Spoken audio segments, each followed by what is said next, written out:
You've seen it happen. A man at the absolute peak, boards, influence, wealth, respect, vanishes, not dead, not ruined, just gone. No farewell tour, no dramatic exit. 1 month, he dominates every room he enters. The next, his name surfaces only in old articles. The silence that follows feels louder than his former presence ever did. Most assume scandal, others whisper burnout. A few envy the courage to walk away. But none of those answers survive close observation. The real movement is quieter, older, and far more deliberate than any public narrative can contain. It begins with a moment most never notice until it's too late. 1. The moment visibility becomes a cage. Look at any gathering of influential people. You will see the same posture, shoulders slightly raised, eyes scanning not for danger, but for recognition. They have spent years building the version of themselves that commands attention. The architecture is flawless: voice, wardrobe, network, story. Then one day something shifts. The same gaze that once fed them now feels like surveillance. This is not paranoia. It is pattern recognition. Every interaction now carries an invisible tax. People approach not because they value the man, but because they want proximity to the power. Conversations become transactions. Laughter feels borrowed. Even solitude in public spaces disappears. Someone always knows where you are. The powerful person begins to feel like a painting in a museum, admired but no longer private. The frame that once elevated now confines, and in that confinement, a strange calculation emerges. The cost of being seen is beginning to exceed the benefit of being known. What follows is rarely announced. 2. The silent audit. It happens during ordinary hours, late at night or between meetings.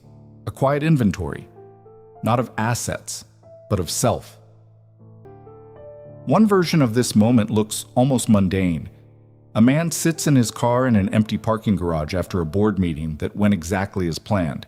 And instead of driving home, he just sits there for 20 minutes, engine off, saying nothing to no one. Nobody photographs that. Nobody reports it. But that is where the audit actually starts. This audit is ruthless because it cannot be delegated. No consultant can perform it. No friend can witness it without altering the results. The man who once measured success by rooms he could silence now measures it by how little he needs those rooms.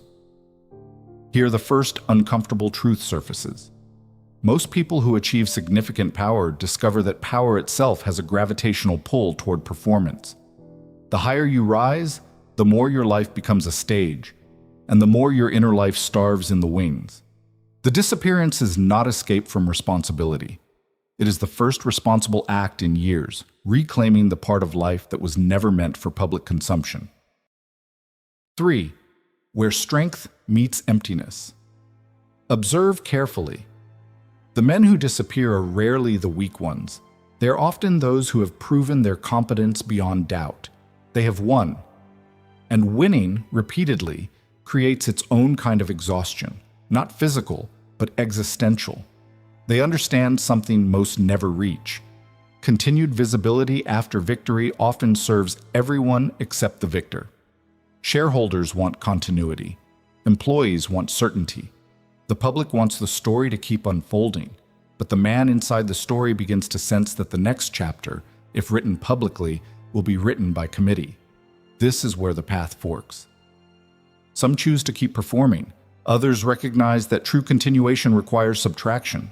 They begin removing their own image from the equation, not out of defeat, but out of a deeper instinct for self-preservation that power itself had almost extinguished.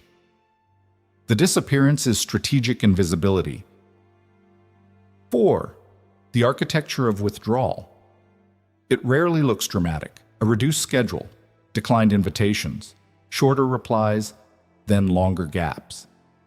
The world interprets this as disinterest or decline. In reality, it is recalibration. The powerful person is conducting an experiment most never dare. What remains when the applause stops? Seneca once observed that we are not given a short life, but we make it short by wasting it on what does not belong to us. The man disappearing has begun to take that observation seriously. He is not rejecting the world. He is refusing to let the world reject his remaining time.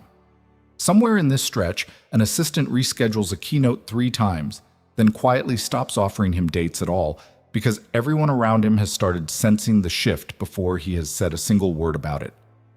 What he discovers in the early stages of withdrawal shocks him. The anxiety he expected, the fear of irrelevance, does not dominate. Instead, something quieter emerges. Thoughts that were once interrupted by notifications now complete themselves. Emotions that were once shaped for public consumption appear in their raw form. He meets himself without the costume. This meeting is not always pleasant. 5. The mirror. That power avoids. Power functions partly as distraction. Constant motion prevents the kind of stillness where uncomfortable truths surface. When the powerful person steps back, those truths arrive uninvited. The compromise is made for advancement. The relationships maintained for utility. The version of success that was never truly his own. Many turn back at this point. The mirror is too clear. They return to the noise because silence has become unbearable. But some stay. They sit with the reflection long enough to recognize that the face looking back is not ruined. It is simply unfiltered. This is the first genuine freedom they have tasted in years. Not freedom from responsibility, but freedom from the performance of strength. The difference is profound. One requires endless energy. The other requires only honesty. 6. The second life. Most never see. Those who complete this phase rarely announce it. They do not rebrand as minimalists or spiritual seekers. They simply begin operating from a different center. Decisions that once required consensus now emerge from internal clarity. Relationships that once served status now survive only on mutual respect. Time expands because it is no longer fragmented across 1,000 obligations. The world notices the change indirectly. The man who once filled every room now enters without needing to. His presence feels heavier precisely because it is no longer inflated. People sense something has shifted but cannot name it. They call it wisdom or detachment. It is neither. It is alignment. This alignment has a cost the outside world rarely understands. Old allies become distant. Some feel betrayed by the withdrawal. Others interpret the new boundaries as arrogance. The disappearing man does not explain himself. Explanation would only pull him back into the old dynamic. 7.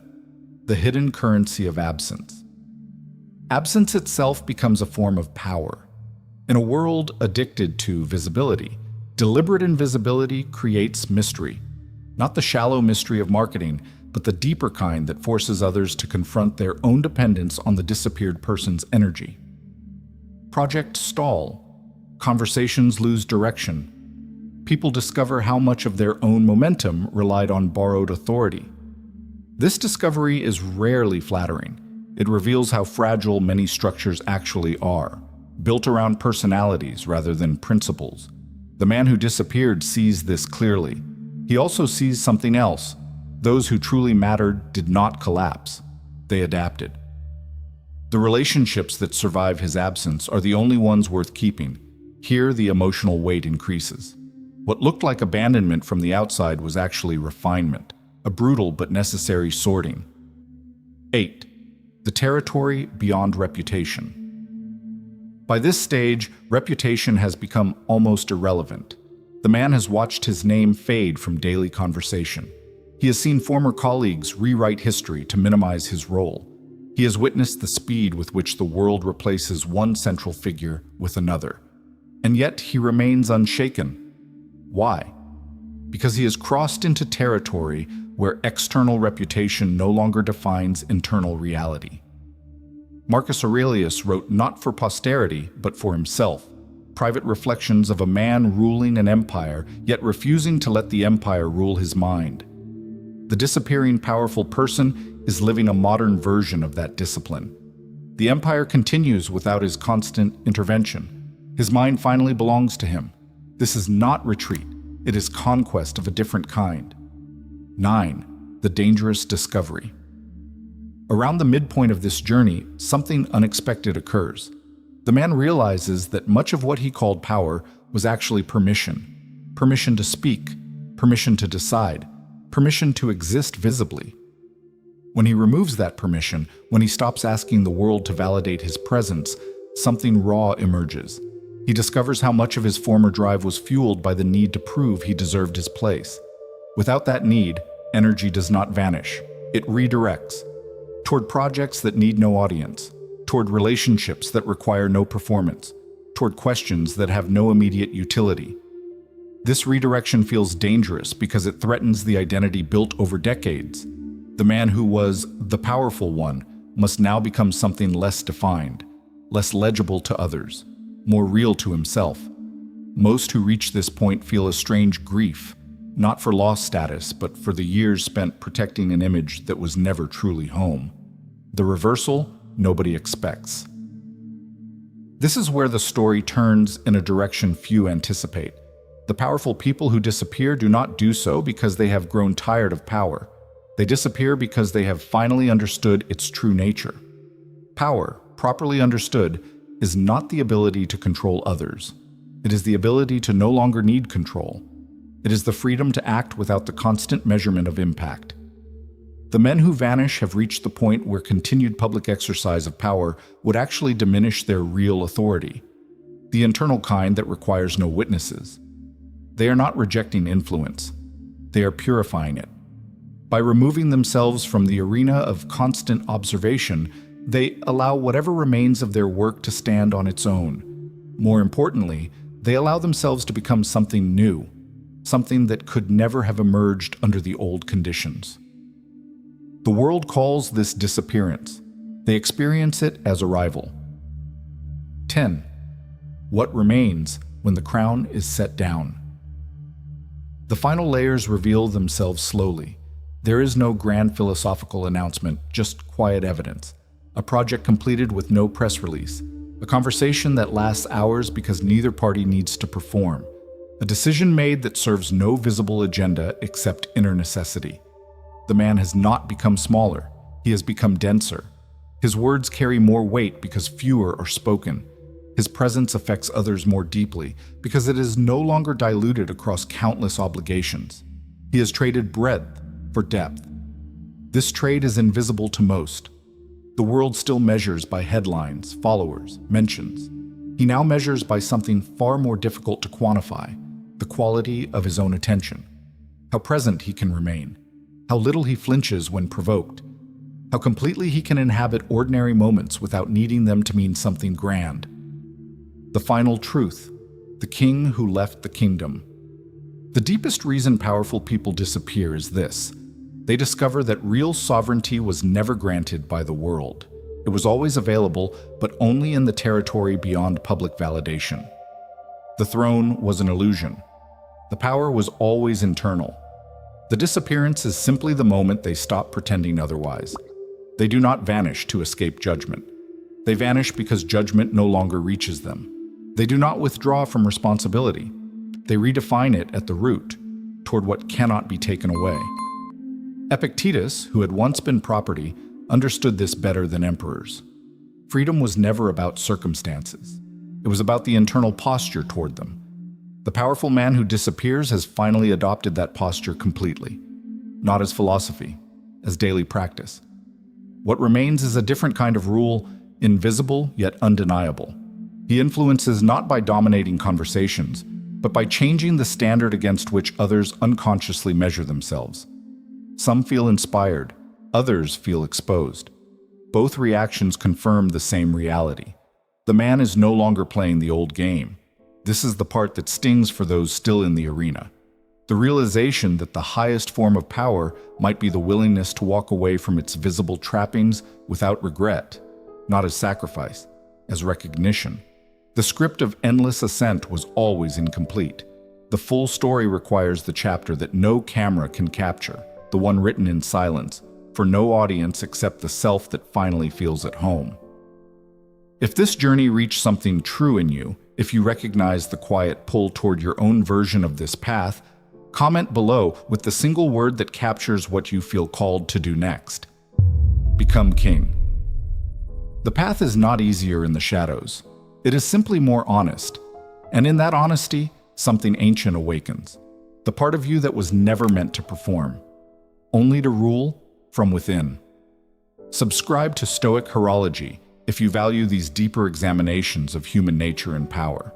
Like this video if the silence between words spoke to you.